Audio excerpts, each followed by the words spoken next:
AR career point के YouTube channel पे आप सभी का एक बार फिर स्वागत है। आज का अत्यंत ही महत्वपूर्ण वीडियो आया है क्लास 12 के हिस्ट्री के स्टूडेंट जितने भी हैं उनके लिए, अर्थात कि 12वीं में हिस्ट्री के जो भी विद्यार्थी हैं बिहार बोर्ड से, उनके लिए स्पेशल ये वीडियो तैयार किया गया। इसे आप मॉडल पेपर कहिए, सैम्पल पेपर कहिए, जो कहिए, इसमें हम लोग आपके संपूर्ण सिलेबस से 40 ऑब्जेक्टिव अत्यंत ही महत्वपूर्ण प्रश्न चर्चा करने वाले हैं। ये सभी प्रश्न प्रीवियस ईयर क्वेश्चन पेपर से आपका लिया गया। आप जानते हैं पीछे हम लोग एक क्लास लेते जिसमें हम लोग चर्चा कर चुके हैं एक क्वेश्चन बैंक का कितना ज़्यादा महत्वपूर्ण योगदान है आपके लिए, क्योंकि बार बार कुछ प्रश्न ऐसे हैं जो रिपीट करते हैं। तो उसके बाद आप लोग का जैसा कमेंट है उसके हिसाब से हम लोग 2009 से लेकर और अभी तक के हर साल के प्रश्न को ऑब्जेक्टिव सब्जेक्टिव डिस्कस करेंगे। अगर आप इतना पढ़ लेते हैं तो आपका बहुत अच्छा, जितना आप सोचे नहीं होंगे उतना अच्छा नंबर आपका आएगा यदि आप याद करते चल रहे हैं। तो ये सभी प्रश्न अत्यंत ही महत्वपूर्ण है। आप इसका आंसर देने का प्रयास कीजिएगा। यदि जो आंसर आपको नहीं मालूम होगा उसको याद करते जाइए, क्योंकि यहाँ से बहुत सारे प्रश्न आपके परीक्षा में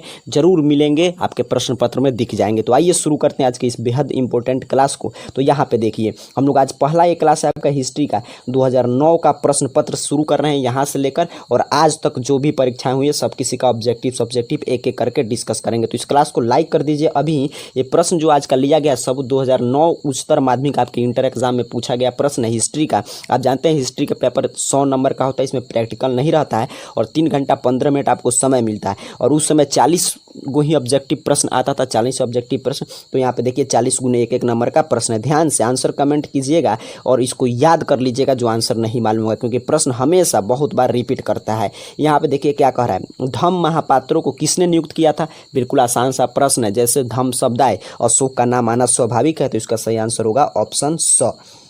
दूसरा नंबर प्रश्न पूछ रहा है त्रिपिटक साहित्य है।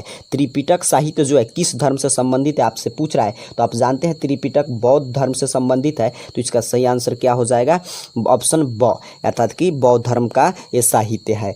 तीसरा नंबर प्रश्न भी महत्वपूर्ण है, बहुत बार आपके परीक्षा में पूछा गया। सभी प्रश्न महत्वपूर्ण है, फिर से रिपीट कर रहा हूँ, आपको इसको याद करते जाइए यदि आपको अच्छा अंक लाना है। तो कनिष्क का राज्यारोहण तिथि है तो 78 ईस्वी। आप जानते हैं कि कनिष्क का राज्याभिषेक कब हुआ था, 78 ईस्वी में, क्योंकि यहाँ से शक संवत की शुरुआत हुआ था। चलिए आगे बढ़ते हैं। चौथा नंबर प्रश्न तो कितना बार परीक्षा में 2020 के भी परीक्षा में पूछा गया था। कह रहा है महाभारत का युद्ध कितने दिनों तक चला। तो आप जानते हैं 18 दिन तक चला, तो इसका सही आंसर क्या होगा ऑप्शन द। पांचवा नंबर कह रहा है महावीर ने पार्श्वनाथ के सिद्धांतों में नया सिद्धांत क्या जोड़ा। आप जानते थे महावीर जो है आपके जैन धर्म के 24वें तीर्थंकर थे और उनके पहले वाले तीर्थंकर 23 नंबर थे पार्श्वनाथ। तो पार्श्वनाथ ने 3 सिद्धांत दिए था, सत्य अहिंसा अपरिग्रह, और महावीर उन्हीं के सिद्धांत में एक और सिद्धांत जोड़ दिए ब्रह्मचर्य। तो इसका सही आंसर क्या होगा द ब्रह्मचर्य। इस तरह प्रश्न को समझ से चलिएगा। छठा नंबर प्रश्न फिर कह रहा है पुर्तगालियों ने गोवा पर कब अधिकार किया। तो पुर्तगालियों ने गोवा पर 1510 ईस्वी में अधिकार किया था, तो इसका सही आंसर होगा ऑप्शन ब, आपका छठा का सही आंसर होगा। चलिए 7वें नंबर प्रश्न को ध्यान से समझिएगा और इसको भी ध्यान से आंसर देने का प्रयास कीजिए। यदि नहीं मालूम है तो याद करते जाइए। देखिए क्या कह रहा है कि सहायक संधि की नीति कार्यान्वित की। सहायक संधि की नीति किसने कार्यान्वित की। तो डलहौजी ने। आप जानते हैं सहायक नीति कंपनी के द्वारा लाया गया था और कंपनी ने सहायक नीति के द्वारा क्या किया था कि कंपनी का सेना, जिस राज्य जो सहायक नीति अपनाता था उसको कंपनी का सेना रखना पड़ता था, और यदि वो कंपनी के सेना उनसे नाखुश हो जाती तो उस राज्य को हड़प कर अपने में मिला लिया जाता था। तो अपने राज्य हड़पने का ये नीति था, डलहौजी के द्वारा लाया गया था, तो इसका सही आंसर होगा द। 8वां नंबर प्रश्न ध्यान से समझिएगा। कह रहा है अवध में 1857 के विद्रोह का नेतृत्व किसने किया। तो आप जानते हैं बेगम हजरत महल, तो इसका सही आंसर क्या हो जाएगा 100। 9वां नंबर प्रश्न कह रहा है 1857 के विद्रोह आरंभ हुआ। आपसे पूछ रहा है तिथि बताइए कि 1857 का विद्रोह किस तिथि से आरंभ हुआ। तो 10 मई से आरंभ हुआ था, तो इसका सही आंसर होगा ऑप्शन ए, अर्थात कि अ। 10 नंबर प्रश्न ध्यान दीजिएगा। कह रहा है भारतीय राष्ट्रीय कांग्रेस के संस्थापक कौन माने जाते हैं। बिल्कुल आसान प्रश्न है, ए.ओ. ह्यूम इसके संस्थापक माने जाते हैं। सभी प्रश्न बहुत ही महत्वपूर्ण है, क्योंकि यही प्रश्न आते हैं आपके परीक्षा में। क्वेश्चन बैंक से डायरेक्ट लिया गया जो पूछा गया आपके प्रीवियस ईयर क्वेश्चन पेपर है, तो ऐसा ही प्रश्न आपसे फिर इस साल भी पूछा जाएगा। तो इसका क्या आंसर होगा ब, ए.ओ. ह्यूम। चलिए 11 नंबर प्रश्न की हम चर्चा करें उसके पहले आपके लिए एक छोटी सी जरूरी सूचना। डियर स्टूडेंट्स, यदि आप हमारे चैनल पर नए हो तो इसे सब्सक्राइब कर बेल आइकन प्रेस कर लें। हमारे इस चैनल पर क्लास 9, क्लास 10th की मैथ्स के chapter wise live classes, matric और 12वीं की बोर्ड परीक्षा के लिए सभी विषयों के chapter wise important objective questions और उनके PDF के साथ साथ और भी बहुत कुछ उपलब्ध है, वो भी बिल्कुल मुफ्त। अब आप बिना किसी कोचिंग ट्यूशन के भी बोर्ड परीक्षाओं की तैयारी घर बैठे आराम से कर सकते हैं। धन्यवाद।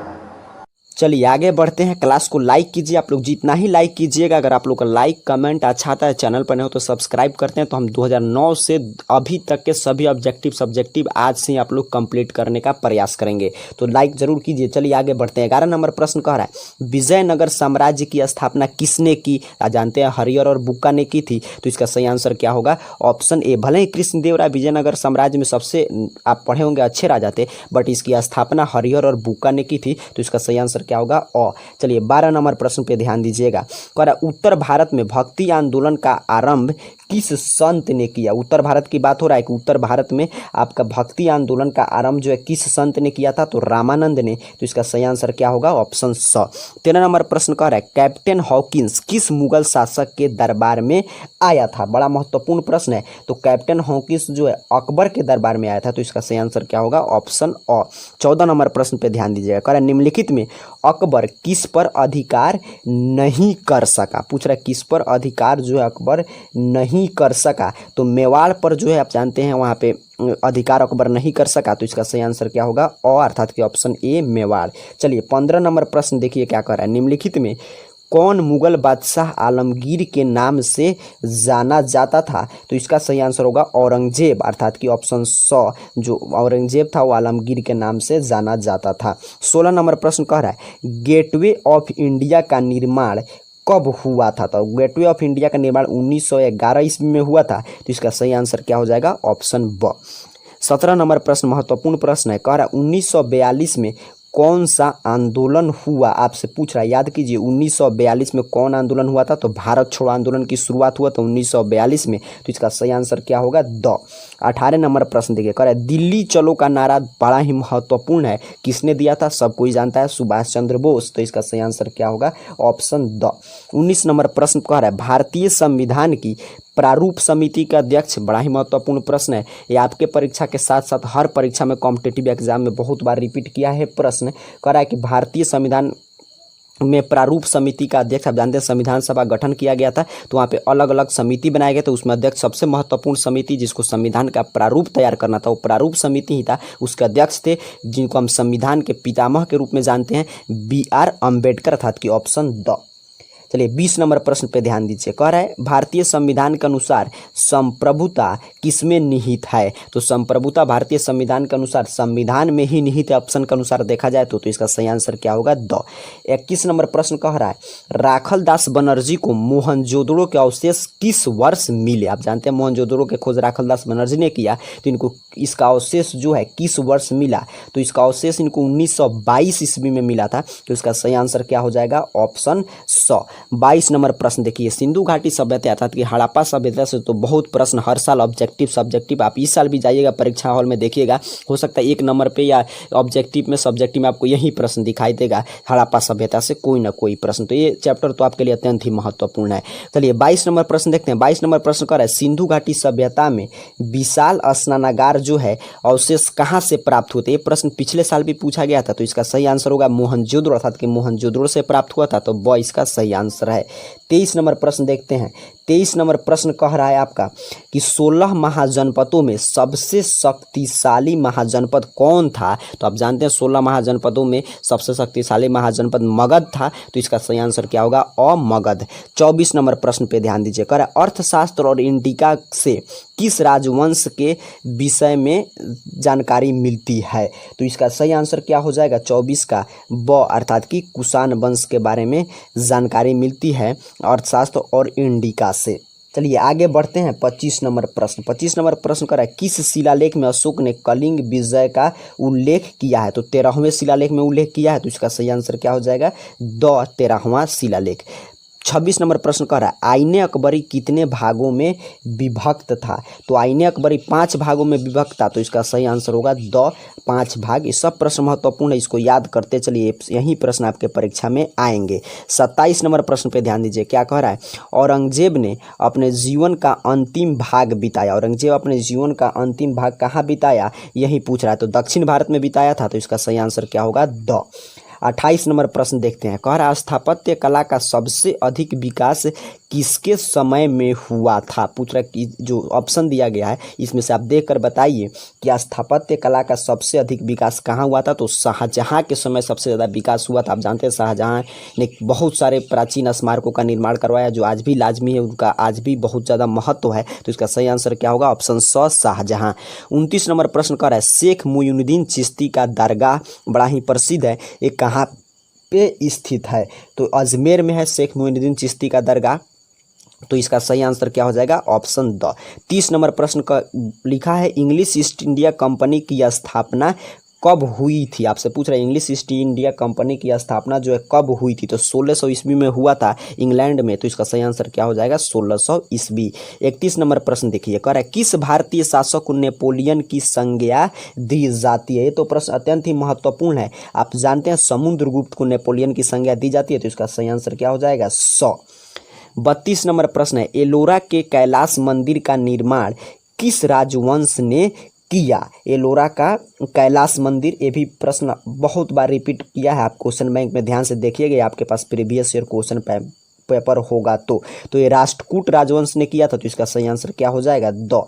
33 नंबर प्रश्न करें स्तूप का संबंध किस धर्म से। बड़ा ही आसान और बड़ा ही महत्वपूर्ण प्रश्न है कि स्तूप किस धर्म से संबंधित है। तो आप जानते हैं बौद्ध धर्म से संबंधित है। तो इसका सही आंसर आप जब भी परीक्षा में पूछे तो अ ही कलर करके आइएगा, अर्थात कि ए अर्थात कि बौद्ध धर्म।